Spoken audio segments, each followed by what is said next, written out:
Last room down the hall.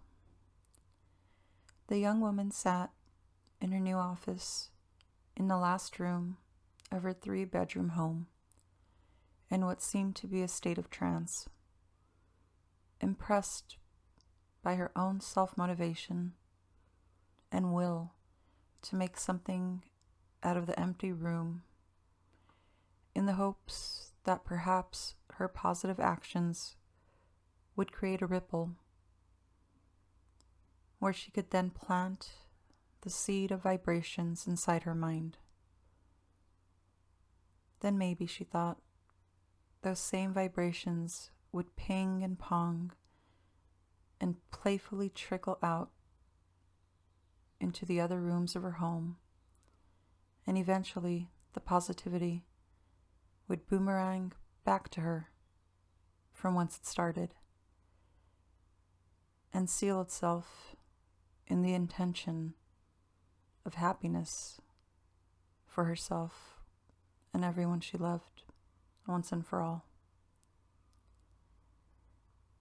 And may that come to pass, she thought, because when it does, she would allow her surroundings then to also bask in the flow and dust-like glow of being in harmony and accordance with the universe and all of its love for once.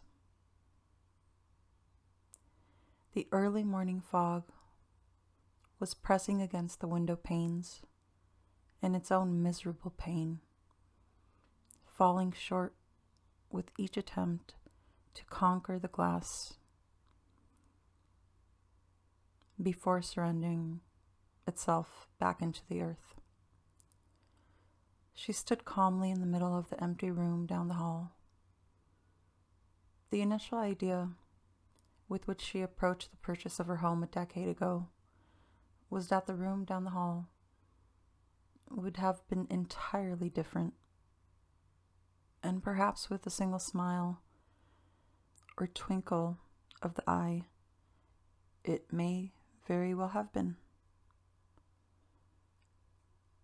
But she understood now that she seemingly and effectively hypnotized and guided her own mind to the only variable left, which was the truth, that she had to let the past go now. If you had asked her just 10 years ago, then she would have answered simply, I hope to get married and raise a family. Yet at the time she answered, she was single, and as far as a career, had no real idea of at all what she wanted.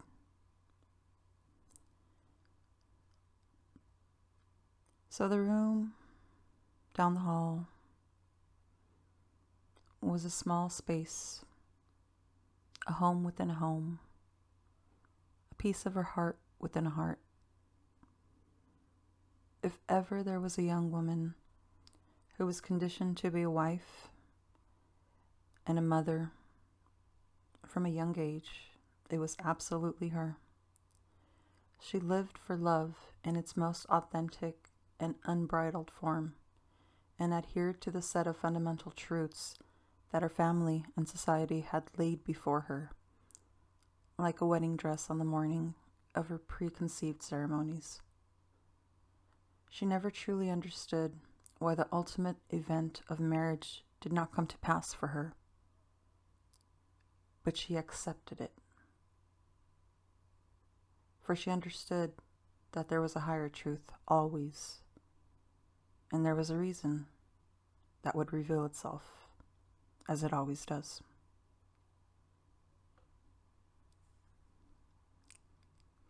She felt strongly that after the recent passing of her father, that the universe in its infinite knowledge was sending her a true answer, the deepest truth of all truths that she had weighed down her own soul all this time by simply just waiting. That even though she craved that which she could imagine with all of her senses, has not yet and possibly may not come to be, and the acceptance of the new idea of what her life would be was a glorious blank canvas again. Now standing tall in the space she had just created from her own will and volition, she pondered at the simplicity of just being. She closed her eyes down gently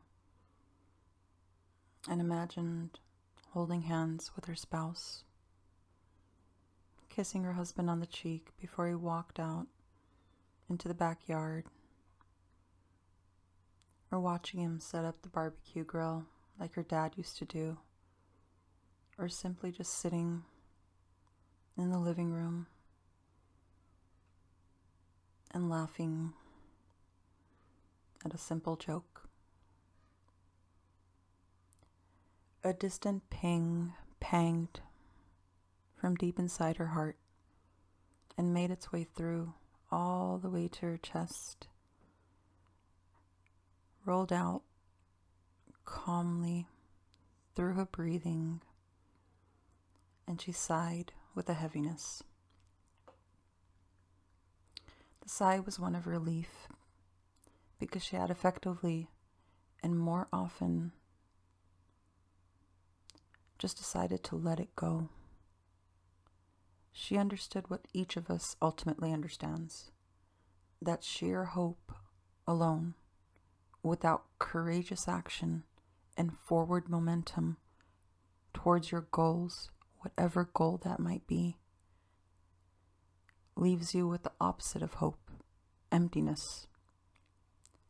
She had battled over countless trials and tribulations within herself, blaming the world, blaming her mom, blaming her dad, blaming her employers for what she felt that she had, quote unquote, lost with the scalpel-like movement of time. Yet it wasn't until now she fully considered that the role of wife and mother was never lost, for you cannot lose what was never yours to begin with. That perhaps that idea of her life was in fact malleable, and all of the preset notions could be adjusted now with her grace and current forward momentum. And so she decided to incorporate her higher self with her current self and move together in a fluid-like and forever motion.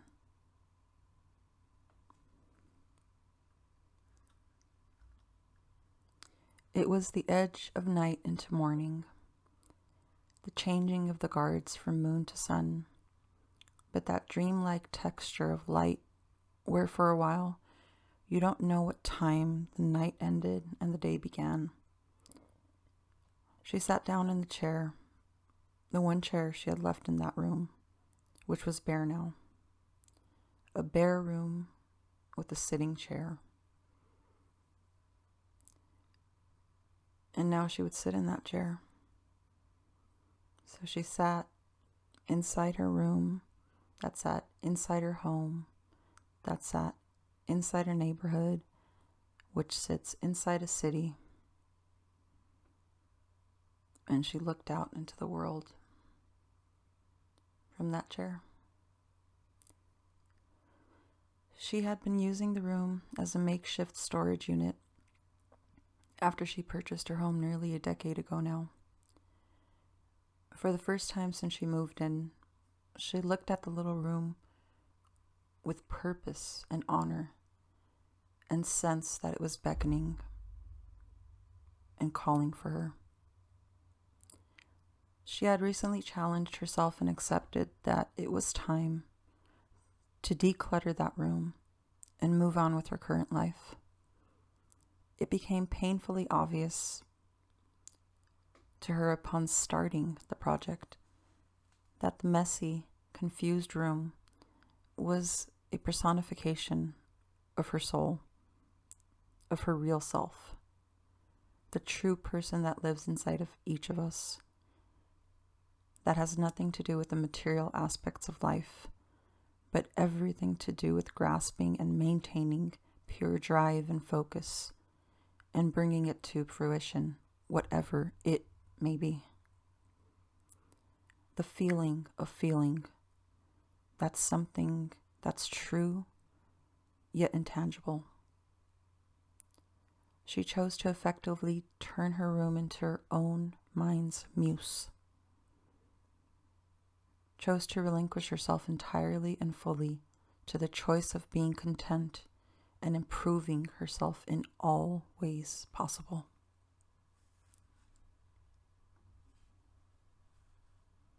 She stretched out her arms out to the heavens before sitting comfortably in the worn-out chair and thought of how nice it is to just be, breathing and alive. She reflected for a moment on the past again, because much like the fog that tried to impress itself upon her windows, her vapid thoughts attempted to force their way in again into the recess of her mind. But she decided not to ruminate this time. There were only 2 more boxes to go through, yet something about allowing the room to accept its own evolution and progression for a moment made sense to her. And so she let the room, much like herself and much like her life, just be for a moment. Over the course of the next several weeks, the young woman went through this very struggle every single day she woke up, fighting against the foggy thoughts that attempted to break in daily, and choosing instead to consciously let the past go and focus on whatever the source of energy was and is before, so she could remember how to actively try to be happy now. Not too long ago, the young woman had severely burned her right hand while working as a sous chef in a bakery for a number of years. At the time of her injury, which was just a week after her father passed, not too long after that, the bakery had to close down. If you asked her now, she would explain the moment of her true change, starting the evening of her dad's passing, because it shattered the paradigm of her existence. And she could only describe the feeling as a vibration, an alignment with all of the human frequency, all at once and in harmony. The feeling of an ultra-low murmur or windswept whispers, but not fear, just calm. The perfect amount of life and dream.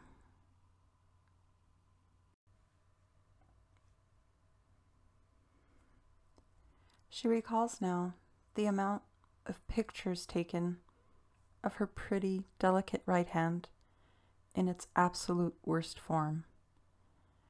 And more specifically, and to the point of why I bring this story up, how her subconscious mind had automatically encouraged a more useful approach after her unfortunate accident and after her father passed away. And as she, at the time of her accident, in a sort of detached state, watched several doctors and nurses take pictures of her hand and email it back and forth for different recommendations, she watched from afar as they watched her hand.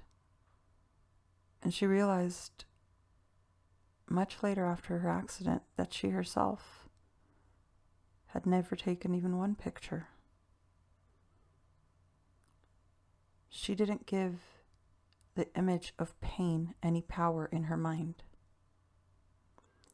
All this to say, she accepted the hard truth of things in her current state and understood that which cannot be changed, all at once, simultaneously, in a very short amount of time. For her father's passing meant her family would never feel or look the same. The hot water that burned that lovely hand after her father passed would never look or feel the same. And the little dreamlike bakery she had given what she felt at the time was the last and best of her had now ceased to exist, which was the last piece of her. Understanding now that you have to leave your old self behind to let your new self walk through. Also understanding now, she thought, looking down at her hand, even though it's scarred now, my hand looks even nicer than before, because it's proof that these hands have and always will serve a higher purpose than her current state. And in some small way, it was the most perfect kind of imperfection for the young woman.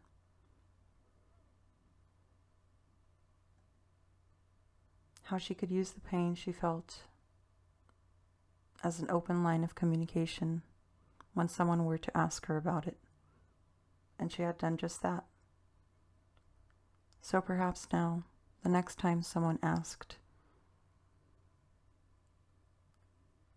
or she herself gazed past her own hands, her own words, her own life, she would say with all sincerity and grace, once upon a time, among many other things, I was an amazing chef, and I ran a small bakery for some time.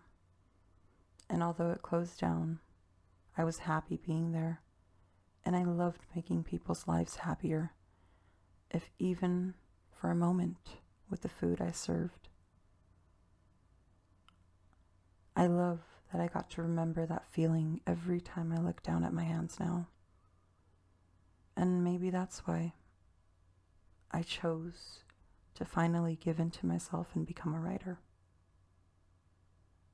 So that my words may serve happiness now, as my food once did, she thought. And so she decided to use that same logic on the room down the hall, understanding fully and completely now that the only way downward is forward. Always move upward. Choosing not to dwell on what the room wasn't, she chose to instead lean into what the room was presenting her, a new possibility, a fresh, leveled playing field for her mind to create and meticulously sculpt the thoughts that would normally and typically cross each other and ease them and assist them into autotelic transmutation and communication with each other forever. And so she embarked on learning on how to not assign any preconceived expectations or emotions on any thought, and essentially moved aside for herself to come into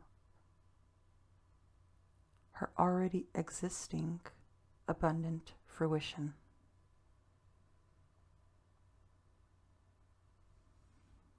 And the room she cleared out mirrored eventually that of her own mind, her third eye. And she went on to become a wildly successful author and marketing creator with lucrative published works in self-hypnosis. All this possible because somebody truly loved her and she stepped out of her own way. Thank you.